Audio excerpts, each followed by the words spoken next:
Hi, good morning. Am I audible? Hi, am I audible? Yeah. So, good morning, and thank you for the introduction. And I'm happy to be here. And I have titled my lecture or my talk as the Battle of Creators, AI and the Future of Creative Expression. Now, if you look at the first part of the title, the Battle of Creators, it's basically a homage to a work by Jonathan Swift. Now, Jonathan Swift has a work called The Battle of Books.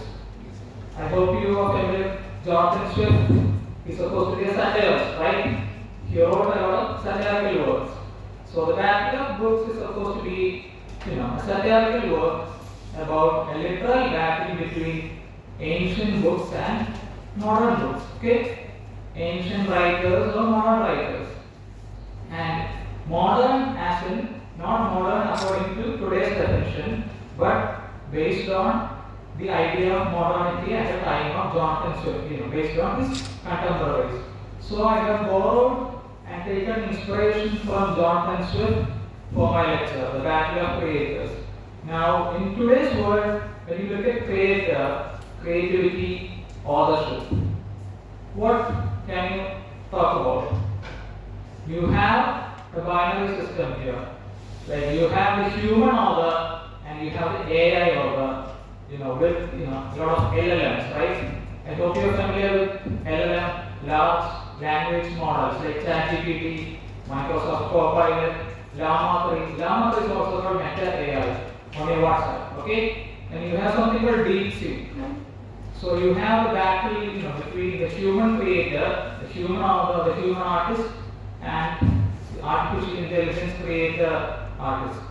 So, and you might be familiar with some artificial intelligence programs like Midjourney, for example. Midjourney can generate images, right? It can generate images. So, I'll start with a few questions. Can artificial intelligence truly create a work of art?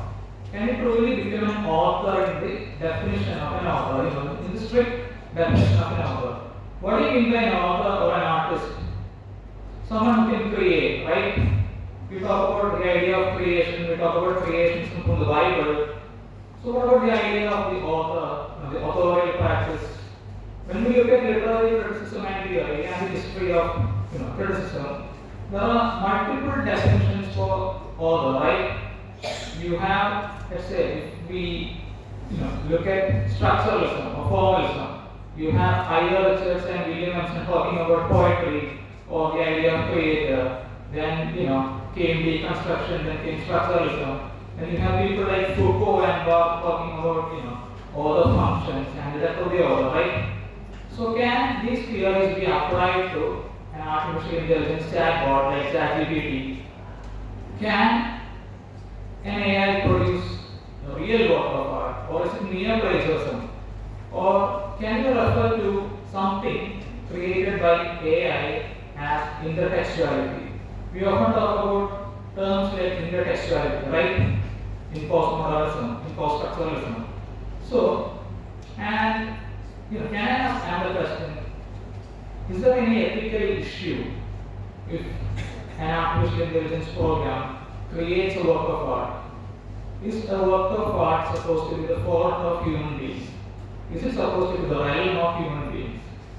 Or are we exaggerating, the role or the capability of AI? And or is it merely an assisted technology or an accessory? Is it something like Microsoft Word or PowerPoint or Excel? Will it become something like that? So these are some of the questions that I would like to address, and extrapolate. I do not have strict, concrete answers. Some of my answers may be abstract, and I will look into it from the point of view of literature, philosophy, and some real life examples. Okay. So to begin with, are you familiar with something called the shift of Theseus thought experiment? It's also called Theseus' paradox. it comes in the field of identity metaphysics. Okay, I hope you are all familiar with the word metaphysics and identity. Identity becomes extremely problematic in today's culture of political correctness, right? Identity theory, gender theory, subaltern studies, post-colonial theory. So, and I hope you are familiar with the character of Theseus from Greek mythology. Theseus, is responsible for eliminating the Minotaur from the labyrinth and rescuing the character called Ariadne. I hope you are familiar with Greek mythology. So, the basic idea behind the thought experiment is that if you remove all the planks or the parts of a ship and if you fit the ship with new parts, is it the same ship or is it a different ship? Right? It's a really interesting philosophical question, right? Imagine you are renovating your own home, or you are servicing your own car, or you are modifying your automobile. Is it the same car or the same house or the same automobile or is it a new one? It's a very philosophical question. If you change your gender, if you become a transgender man or a transgender woman, are you the same person you were years back? Are you the same person you were 10 years ago or 12 years ago? So identity is supposed to be in a constant, let's say, change, right? Identity is changing. It's in a state of flux. So a thought experiment brings into the question, can AI actually assemble a new work from its database, okay, from existing works? You have existing works of literature. Now when ChatGPT came into existence, Chomsky, infamously called it a plagiarism tool. Because students start plagiarizing their assignments from ChatGPT, right? But is it mere plagiarism tool or does it depend on the prompt? Does it depend on the user, the intelligence of the user? Like ChatGPT responds to our own input, right? It's a machine and it assembles data from its database and it produces something new. So produces something new like from an existing piece of literature. So for LLMs or large language models to function, you need to feed data into its database. So like, ChatGPT, like Sam Altman was the CEO, right? Now he fed a lot of data into his database, from literature, from academic articles. So ChatGPT basically assembles existing works and creates a new work. Something like, the thought experiment. Okay? You can think about it. I do not have a specific answer and we can discuss it at the end. Now, you might be familiar with Baudrillard, right? The PG students. He has a very famous work called Simulacra and Simulation. And this work inspired a film called The Matrix. If you're familiar with The Matrix, Keanu Reeves playing a character called Neo. And what do you mean by simulation basically? We have simulations. Right now it's really easy to record simulations, right? We have AR and VR, augmented reality and virtual reality. But when Baudrillard actually wrote the book, he was referring to cinema, he was referring to television. Now Baudrillard has another interesting essay called Gulf War did not take place. Okay, Gulf War did not take place. It took place not in reality but on media, on television, okay, on newspapers. So simulation is supposed to be, a fictional reality. Something like what we experience right now. We have what? The metaverse, we have 3D cinema, what else? We have, a lot of, let's say, new technologies to enhance our own sensory experience, right? And Baudrillard also talks about Disneyland as another example of simulation. And so simulation has basically 4 orders, okay? 4 orders. And in the 4th order, the 4th order is called hyper reality or hyper real condition or hyper real situation. Hyper as in you cannot distinguish fiction and reality. Just as a psychotic or schizophrenic or mad person cannot distinguish between his own fantasy and reality. And Baudrillard, he takes inspiration from a short story by Borges. Borges has a very interesting short story about a cartographer. Who's a cartographer? Someone who's making maps, right? A map maker is called a cartographer. And a cartographer makes a detailed and intricate map of a city. And what happens is that the map becomes so intricate and so detailed that it outperforms the city, it becomes bigger than the city. At this point, you cannot distinguish between the city and the map because the map becomes larger than the city. So, Baudrillard takes inspiration from this particular short story by Borges to extrapolate, to elucidate his ideas of hyperreality. Now, it's a work of art generated by AI, a hyperreal situation, a hyperreal artwork. Can you actually distinguish between a real work of digital art from something created by an application like Mid-Journey, for example? We often talk about postmodern art and modern art, right? People often, at least the laymen, they often look at postmodern art and modern art and say that it's bullshit, right? But can you actually say that about Mid-Journey? Like art critics would have a lot of interpretations, right? Even these critics, can they actually differentiate between authentic and fake? Can they actually do that? And the question you can think about, okay? Now, are you familiar with the writer William S. Burroughs? He was a contemporary of Allen Ginsberg, the poet Allen Ginsberg. Now, William S. Burroughs was a Beat Generation writer, and he has something called the cut-up method. Okay, the cut-up method. The cut-up method has its origins in painting. Okay, so any idea what the cut-up method would be? I talked about assembling data from database, right? The cut-up method is basically in fiction, okay, not in painting. The cut-up method is when you take a piece of paper with text.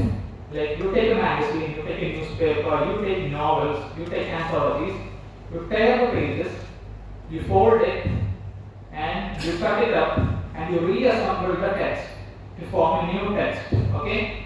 It's called the cut-up method in fiction. In painting, it's completely different. Okay? So Burroughs, he popularized cut-up method in fiction, and you might be familiar with these novels. At least you might have heard of these novels. At least from the net person perspective. Naked Lunch, The Soft Machine, Nova Express, and The Ticket That Exploded. Now Burroughs used the cut-up method to write these novels. Write as in, it's a very questionable term because he took a lot of text, a lot of data from other novels, from other sources, from other newspapers, and he reassembled them to write these novels, okay? But at the same time, these novels are extremely personal because the main protagonist is someone called William Lee, and William Lee is supposed to be a drug addict and he's supposed to be an alter ego of William S. Burroughs. William S. Burroughs was a real life drug addict. And these novels are extremely postmodern in nature. If you look at these novels from the perspective of plot, it will be boring. But there is a structure in chaos, there is an order in all its disorder.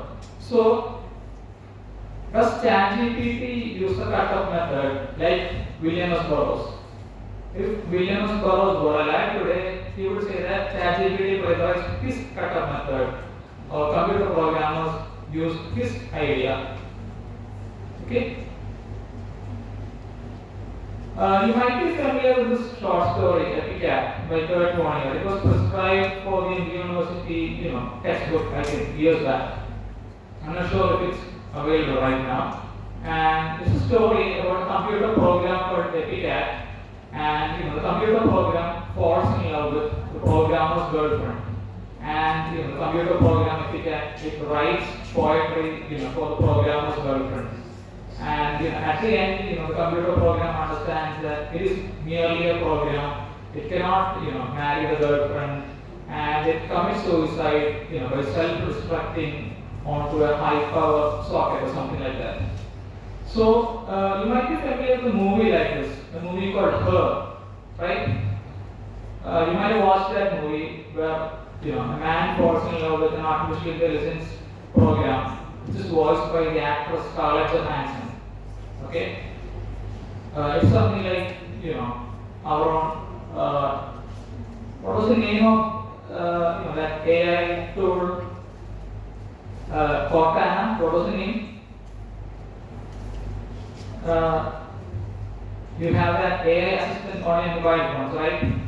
Siri, Cortana, I forgot the name. Okay, so in the movie Her, you have Scarlett Johansson playing an assistant, and the user played by the actor he falls in love with the program. So here in third one story, you have the program falling in love with the programmer's girlfriend. Okay.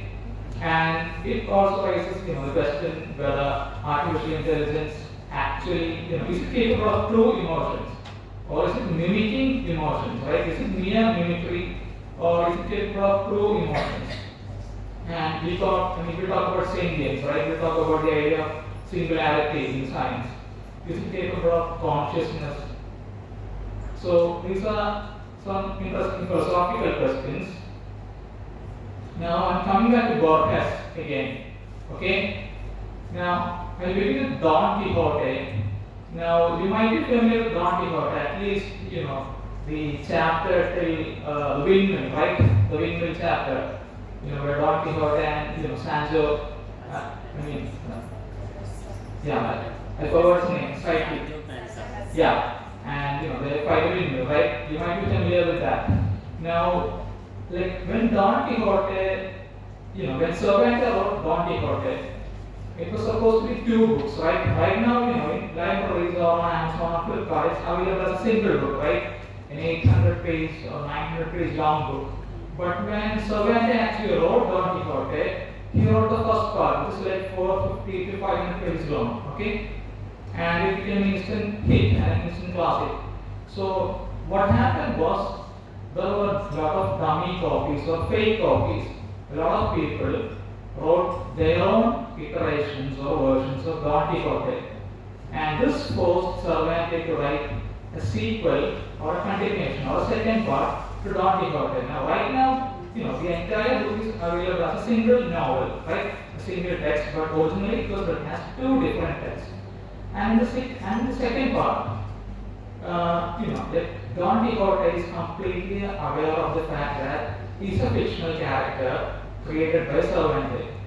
Now, Borges has a very interesting essay called Pierre Menard, author of Quixote. Pierre Menard, author of Quixote. Now, it talks about the dummy versions or the fake versions of Don Quixote. And what happens is that Borges states that these fake versions are as creative and as interesting as the original Quixote by Mr. Cervantes, right? Because of their craftsmanship. They are fake, they are duplicitous, yet they are really interesting and they are worthy of literary merit. So, Borges states that whether it's fiction, whether it's reality, whether it's original, whether it's duplicate or fake, if the craft is worthy, whether it's credible, to a reader, is worthy of examination. Okay, it is worthy of appraisal. And this is another interesting question that I would like to raise. If ChatGPT or DeepSeek or Microsoft Copilot or Llama 3, Meta AI, if it can actually produce a very good piece of writing, is it worthy of examination? Can we look at it from a reader-response perspective? The reader-response theories. Should literary criticism re-engage with the whole idea of authorship, readership? Okay, and Borges has another short story called Philon Utbar Orbis Tertius. Okay, and some people call it a short story, some people call it an essay, and some people call it a philosophical treatise. Call it whatever you want, and it's again about the blending of fiction and reality. Now, the whole idea, the whole basic tenet of this piece of text, this work by Borges is that You need fantasy and imagination or fiction to construct reality. Reality cannot exist without fantasy or fiction. And same goes to fantasy and fiction as well. Okay, they cannot exist without each other. They are mutually dependent, or mutually what? Maybe parasite. Maybe like even in psychoanalysis we have these sort of interpretations, right? Like Freud or Jung or Lacan. Even people like Zizek talk about. If you want to construct reality, you need fantasy. Like Zizek has a very interesting example. Like if you want to fall in love, you have to have all these bullshit fantasies. So you need fantasy to construct reality. And this is a real life example. You might have heard of this writer. He's called Clifford Irving. He's an American writer. Now, today is known as a literary prankster. Okay, he wrote a fake biography of someone called Howard Hughes. Are you familiar with Howard Hughes? There's a film called The Aviator by Martin Scorsese, and in that movie, Leonardo DiCaprio plays Howard Hughes. And Howard Hughes was an American entrepreneur. He was an aeronautical engineer and a filmmaker. But in popular culture, he's known as the OCD man because he had severe obsessive compulsive disorder and he was a recluse. And Clifford Irving, out of his, let's say, playful nature, wrote a fake biography of Howard Hughes when he was alive. Okay, later Howard Hughes found out that someone wrote a fake biography about me, and even though it caused a really big literary scandal at that time, even Clifford Irving's haters, his critics, his most hated critics, they appreciated his craft and said that it's a fake biography, it's a crime, but we have to, let's say, admit and appraise the merit of the text. Okay, and I talked about the whole idea of ChatGPT producing a really good work of art or fiction should be appraised, even if it has ethical issues.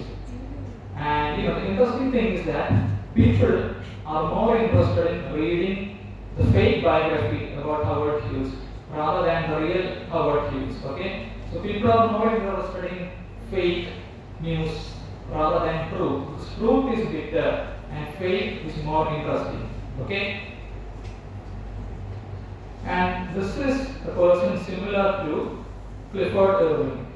He was a Hungarian-born painter called Elmina Dehori. He was a very brilliant painter, but he was obsessed with forging paintings by famous painters like Picasso or Dali or Modigliani or Monet, for example. Like Elmina Dehori had a skill to produce his own original works of art, yet he produced fake paintings. And the interesting thing is that he sold these paintings to a lot of museums and he fooled a lot of art critics and art commercials, and he made a lot of money out of it. And now here I have to talk about the idea of expertise. We often talk about we are experts, we have studied, we have PhDs, or we are art critics, but like Elmina could actually fool art critics. The critics could not differentiate between the original Picasso or the fake Picasso. And eventually he was caught because he admitted to his crime, because he was so frustrated that people did not find out he was a fake person, he was an art forger. So he is another interesting character. I talked about Mid-Journey, right? Mid-Journey can create digital art from prompts, right? So can you distinguish between a digital art by a human creator and something created by Mid-Journey? We often talk about ourselves as really learned people or critics, right? But can actually distinguish between the two? Can we actually distinguish between fake and truth?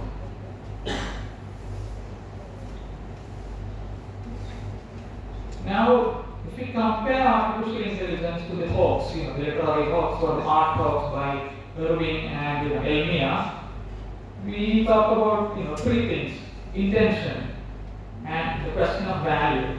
Of course, the intention would be bad, right? Irving and Dehori were pranksters. They had not pure intentions. I would not use the word bad because good and bad are basically binaries. But the byproduct is worthy of value. Okay, if ChatGPT can plagiarize your research article or a novel that came 10 to 15 years back or 100 years back, but if it can do something worthy of critical appraisal, should we reconsider our own, let's say, personal prejudices or biases? And the whole idea of authenticity was replication, as Bob has talked about. Is the original Don Quixote work that good, or are the fake versions really good? Okay? Now we often attribute a lot of respect and, let's say, a lot of reverence to creators, right? To authors. We use the term highbrow, right? Highbrow and lowbrow. Like literature, art, and culture are supposed to be highbrow, and kitsch or cinema or TV serials are supposed to be lowbrow. If you look at the perspective from Matthew Arnold, right? Matthew Arnold has this sort of distinction, right? Highbrow and lowbrow, and he used the whole idea of touchstone, right? So, but sometimes the other works are also as good and as better as what? The highbrow works, right? It depends on our own sense of marketing or our own sense of elitism, right? Derrida was completely against it, and this is why he was obsessed with this idea of reconstruction. And now I'll talk about an author which I really like, Umberto Eco. Okay, and I'll talk about these 4 novels. I'll just give you the basic premise of these novels. And I had the opportunity to read all these novels, especially during lockdown, COVID lockdown. And Foucault's Pendulum, New also Prax and Rainbow Dream. Like, Umberto Eco was also an academician, right? He was a theorist, he was a semiotician. We often use his theories a lot, especially when writing projects or dissertations. But the truth is that Umberto Eco was really a playful figure, like Derrida or like Foucault, for example. And yeah, we'll get to that. So you might be familiar with Foucault's Pendulum. It's supposed to be, one of the most difficult novels to read. Whenever I talk about Umberto Eco, some students or at least even academicians say that they are too long. Okay, they are too bulky, they are too long, they are too complicated. We cannot read these novels. But the idea is that we have to approach it with, let's say, a disposition of innocence. Okay, we should remove our own academic arrogance or our own problem with reading is that we take ourselves too seriously. Why do we read basically? For pleasure, for entertainment, or because we are intellectual, or because we want to learn knowledge. So people who read for pleasure might find the novel an easy read, and people who take it too seriously might find it difficult. I'll give you an example, okay? And by the way, the Foucault in the title is not Michel Foucault, it's basically a scientist called Leon Foucault. And it's a real pendulum, and it's a scientific device. So in the novel, you have 3 characters who are working for a vanity publishing house. What do you mean by vanity publishing? Self-publishing, okay? And these 3 people have their PhDs in different areas, linguistics, anthropology, and history. And they create something called an Uber conspiracy theory. You might be familiar with conspiracy theories, right? You have the Illuminati, you have the Freemasonry, you have a lot of conspiracy theories. So they create the ultimate conspiracy theory or the Uber conspiracy theory from existing conspiracy theories. So what happens in the novel, in the plot, is that they do this out of boredom, for fun, for trickery. They're pranksters as well. But what happens is that the Uber conspiracy theory becomes reality. Fiction, fantasy blends into reality and starts affecting their lives. Okay, and now, like in the novel, I talked about reading, right? A few minutes back. Do you read seriously or do you read leisurely? Okay, that's the question. If you look at study or if you look at education from a very serious point of view, we might find it extremely boring, right? But if you look at it with, let's say, a bit of leisure, can we actually enjoy the process? So, like a lot of critics, when Foucault's Pendulum was released, hated the novel and they said that it was a really complicated novel. Okay? Like Eco is toying with our own intellect, is making fun of our own intellect. But the truth is that, like quote an example from the novel. If you read chapter 43 talks about Egyptian hieroglyphics. Okay, Egyptian hieroglyphics, and in that chapter, when you read that chapter seriously, you might think that Pico is seriously talking about Egyptian hieroglyphics and all the data or the information in that chapter are real or truth. In the next chapter, you have another character saying that what you read in the last chapter is completely nonsense. Okay, if you took it seriously, then you are the fool. Okay, so Pico has this playful, self-referential attitude in the novel. So most of the chapters and most of the data in Foucault's Pendulum are based on false information or false data. Okay, so if you read it seriously, it's boring, it's difficult. If you read it with like a fun heart, if you read it for leisure, it's interesting to read. Okay, now again, the whole idea of simulation comes here. Like the conspiracy, the Uber conspiracy becomes true. It was supposed to be fantasy, it becomes true. Now, the next novel is Numero Zero. Okay, Numero Zero is supposed to be the shortest of Umberto Eco novels. Like all the other Umberto Eco novels are supposed to be like 500 pages to 600 pages long. Numero Zero is it clocks in at 200 pages. Okay, and it's about a fake newspaper called Domani. Okay, Domani. It means tomorrow. Okay, Domani means tomorrow, and the edition number is called Numero Zero. It's a zero edition newspaper, but it's a fake newspaper with fake news.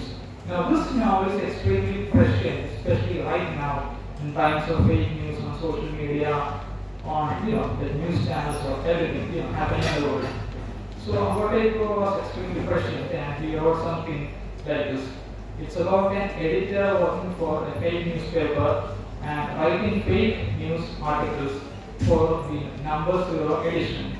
And in this novel, it's because of plot spoiler. You have a conspiracy theory about Mussolini, okay, the fascist Mussolini resurfacing again and taking control over Italian media, okay, and it was supposed to be fiction, but it becomes a reality, when the Italian mafia kind of reads the fake news, and what happens is that they start hunting down the editors. It was supposed to be fake news, but fake them becomes truth or reality in the novel. Now you have something called Prague Cemetery.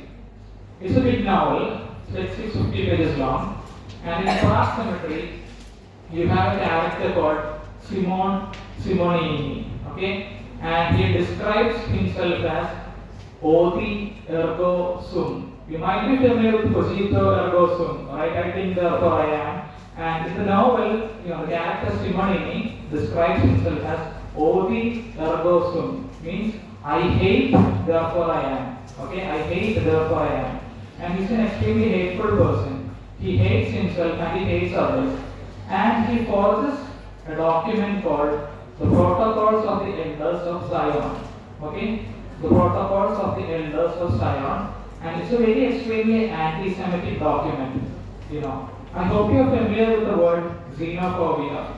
XEN, xenophobia. It means fear and hatred of the cultural other. We have, within us subconsciously a fear and hatred for immigrants, for people of other cultures, right? For Muslims or for Jews, or for people from other states, right? So xenophobia is a very hateful, spiteful document, and this document was indirectly responsible for the Jewish Holocaust. Okay, so this is supposed to be a work of historiography metafiction, where Umberto Eco takes a fictional character like Simonini who hates Jews and he is responsible for the protocols of the elders of Zion. It's a real document, but the authorship is unknown. Okay, it's anonymous, but Nico attributes the authorship to this particular character, and it causes what? The Holocaust, the Nazi Holocaust.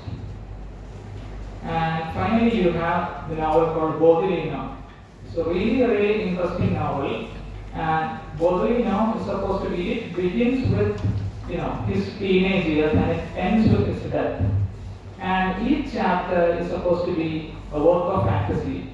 Now, Eco describes Baudelaire as a historian himself. Okay, Baudelaire at the beginning of the novel learns to read and write, and like this frame narrative, Baudelaire narrates his story, his story to a historian.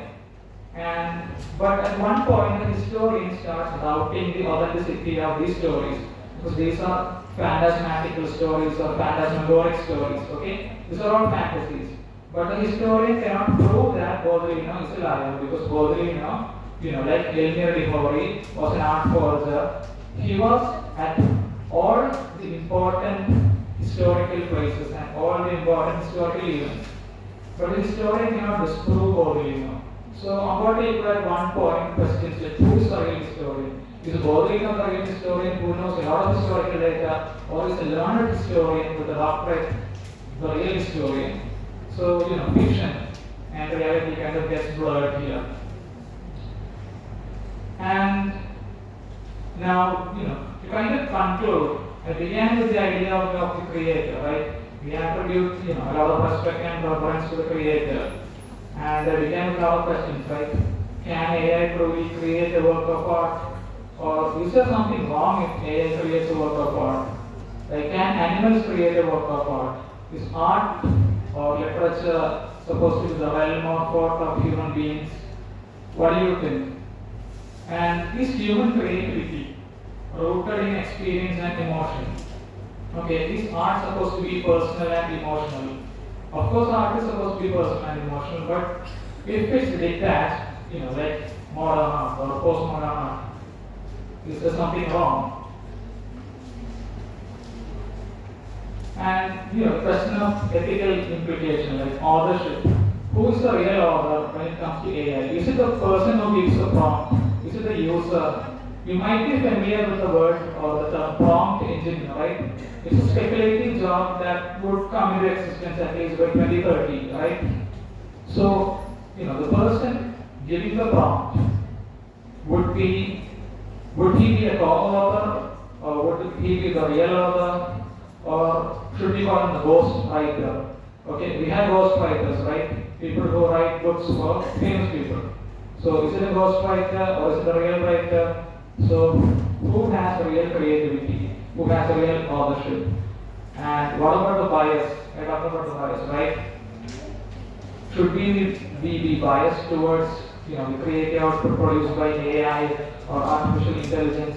Now, I do not have concrete answers because AI is still evolving, it's still in a state of flux, like the ship of Theseus, right? Evolving, it's ongoing, it's in a state of flux. So we cannot have concrete answers, we can speculate, we can philosophize, we can have abstract answers. So, thank you. Yeah.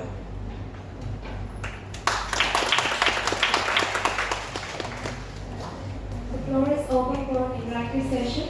If you have any doubts,